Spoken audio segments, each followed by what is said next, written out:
Episode की शुरू वैसे होती है जहाँ पे खत्म हुआ था। ये सारी बातें सुनने के बाद क्योंकि डैड कहते हैं कि अरे मैं आपसे सच कह रहा हूँ, मैंने ऐसा कुछ नहीं किया है।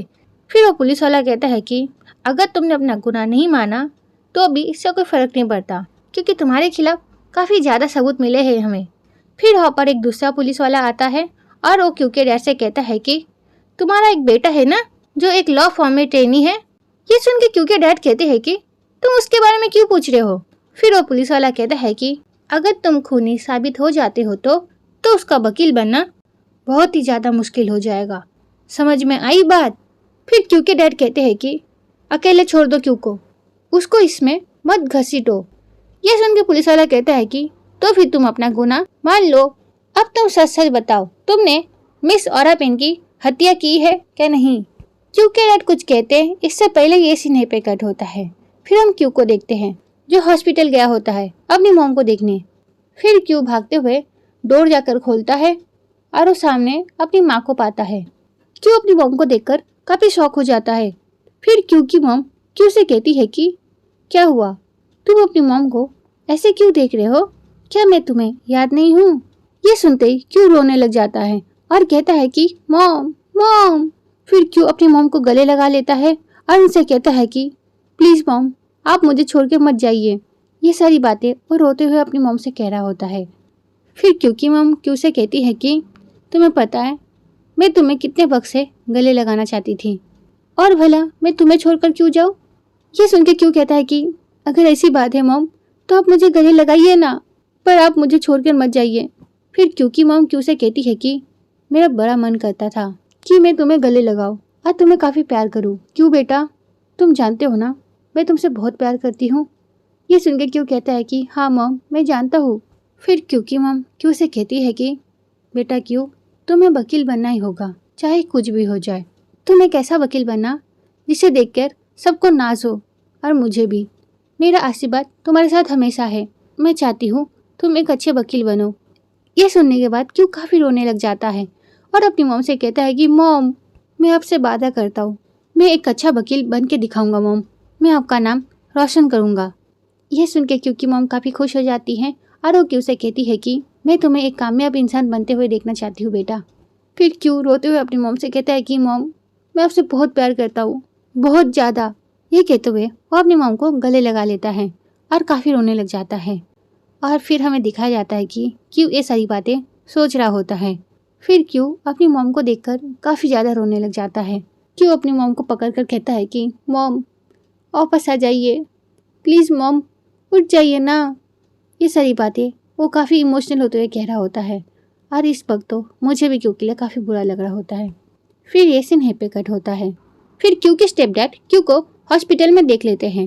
क्यू को देखकर क्यू के स्टेप डैड क्यू से कहते हैं कि हे तुम यहाँ पर क्या कर रहे हो।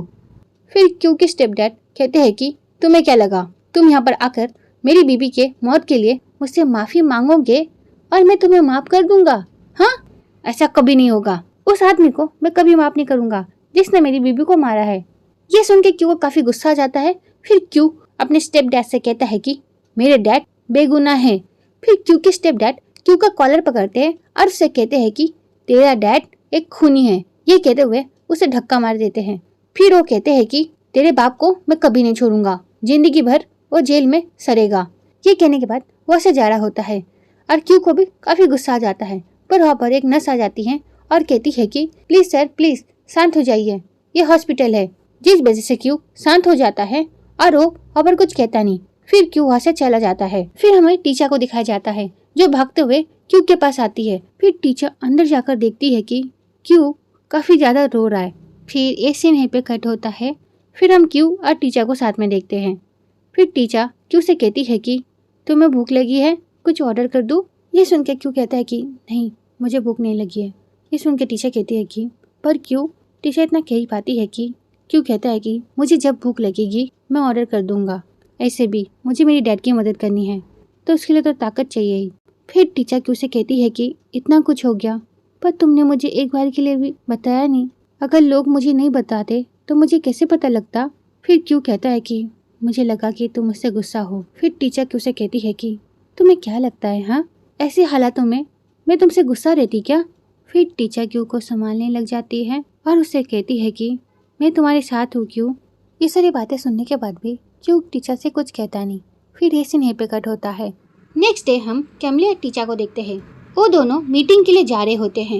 इसी बीच वहाँ पर वो दोनों एक दूसरे से टकरा जाते हैं। फिर कैमलिया टीचर से पूछती है कि क्यू कैसा है। फिर टीचर कहती है कि पता नहीं, वो आज वापिस नहीं आया।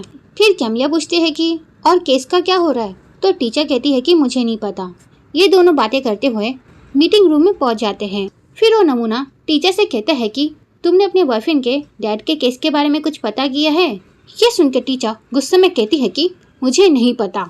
उसके बाद वहाँ पर मिस्टर बेन आ जाते हैं और वो कहते हैं कि ऐसे अचानक मीटिंग बुलाने के लिए मैं आपसे माफ़ी चाहता हूँ। मेरी अभी अभी मिस्टर रॉस से बात हुई है और ये जो केस है वो काफ़ी इम्पोर्टेंट है क्योंकि ये मिस्टर रॉसे ने हमें दिया है। उसके बाद मिस्टर बेन अपने असिस्टेंट से कहते हैं कि तुम इन्हें फाइल्स दे दो।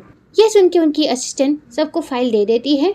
फिर मिस्टर बेन कहते हैं कि मिस्टर रॉस चाहते हैं कि हम एक स्पेशल टीम बनाएं जो रेबक ग्रुप को रिप्रेजेंट करे। ये सुन के सब लोग शॉक हो जाते हैं और सबसे ज्यादा तो टीचर, क्योंकि यहाँ पर किसी और की नहीं क्योंकि मॉम की बातें चल रही होती है। फिर मिस्टर बेन कहते हैं कि मैं एक स्पेशल टीम बनाऊंगा जिसका हेड मैं हूँ और मैं चाहता हूँ कि आप सब उस टीम का हिस्सा बने।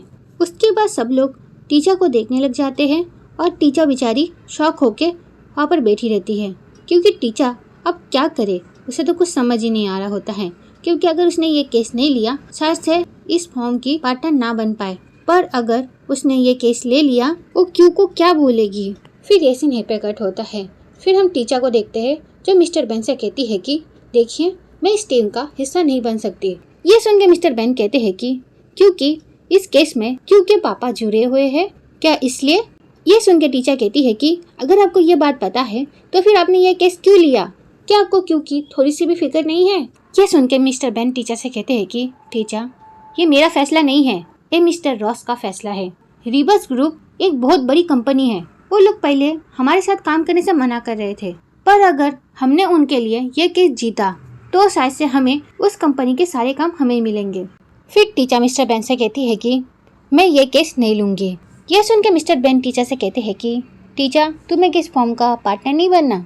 तुम्हें पता है मिस्टर रॉस ने खुद मुझे ये कहा है कि मैं तुम्हें इस केस में अपने साथ लूं, और अगर तुम ये केस नहीं लोगी तो मैं मिस्टर रॉस को क्या जवाब दूंगा। यह सुनकर टीचर मिस्टर बेन से कहती है कि क्या आप मुझे धमका रहे हैं मिस्टर बेन। तो मिस्टर बेन कहते हैं कि मैं तुम्हें क्यों धमकाऊंगा टीचर, तुम जरा इस बारे में गौर से सोचो। अगर तुम अपने प्रोफेशनल और पर्सनल लाइफ को अलग नहीं रख सकती तो मैं तुम पर कैसे भरोसा करूं कि तुम फॉर्म की पार्टनर बन सकती हो। देखो मुझे क्यू से ना पूरी हमदर्दी है, पर उसे समझना होगा किसी केस को लड़ने का मतलब कोर्ट के सामने काफी सारे सबूत पेश करना होता है। इसमें निजी भावनाएं शामिल नहीं होती है। हम जैसे वकीलों का एक ही काम होता है कि हम सारे सबूत इकट्ठा करें और कोर्ट के सामने पेश करना, बाकी जो फैसला है वो कोर्ट करेगा। टीचर और मिस्टर बेन बात कर ही रहे होते हैं। इसी बीच वहाँ पर उनकी असिस्टेंट आ जाती है और वो कहती है कि जो आपसे मिलने के लिए आने वाले थे वो आ गए हैं। ये सुन के मिस्टर बेन कहते हैं कि ठीक है रुको। फिर मिस्टर बेन टीचर से कहते हैं कि टीचर तुम इस फॉर्म की पार्टनर बनने वाली हो, इसके लिए तुमने सालों से मेहनत की है, क्या तुम बस इस केस के कारण तुम वो सब गंवाना चाहती हो। प्लीज टीचर तुम इस बारे में ना थोड़ा अच्छी तरीके से सोचना। ये सुन के टीचर मिस्टर बेन को कुछ कहती नहीं, वो हंसी जारी होती है। फिर जैसे ही टीचर डोर खोलती है तो सामने नारे को देखती है। ये नारा आप लोगों को याद है, हमारे टीचर का एक्स है। फिर नारा टीचर को देख के कहता है कि आपके साथ काम करने में मजा आएगा। अटर्नी टीचर कौन। नारे को ऊपर देख के टीचर काफी ज्यादा शॉक हो जाती है। फिर टीचर मिस्टर बेन को देखने लग जाती है। फिर मिस्टर बेन टीचर से कहते हैं कि नारा इस केस का वकील है। ये सुनकर तो टीचर काफी ज्यादा शॉक हो जाती है। फिर ये सीन पे कट होता है। फिर हम नारे को देखते हैं जो मिस्टर बेन के साथ बातचीत कर जा रहा होता है। इसी बीच वहाँ पर टीचर जाती है। फिर टीचर लिफ्ट के अंदर जाती है। फिर टीचर नारे से कहती है कि तुमने ये केस क्यों लिया। हाँ, ये सुनकर नारा कुछ कहता नहीं तो टीचर नारे से कहती है कि ये केस क्यू के डैड के खिलाफ है, कहीं तुमने इसलिए तो नहीं लिया। तो तुमने क्यू से बदला लेने के लिए तुमने ये केस लिया, क्यों है ना। ये सुन के नारा कहता है कि तुम्हें वाकई लगता है मैं उस बच्चे के पीछे इतनी मेहनत करूँगा। ये सुन के टीचर कहती है कि तो फिर क्या मैं ये मान लूँ ये एक इत्तेफाक है। ये सुन के नारा कहता है कि सच कहूँ टीचर, ऐसी बातें सुन के यकीन करना मुश्किल हो जाता है कि तुम एक लॉयर हो। तो ये वीडियो यहीं पे ख़त्म होती है। नेक्स्ट पार्ट के लिए कमेंट करना। Okay, bye bye.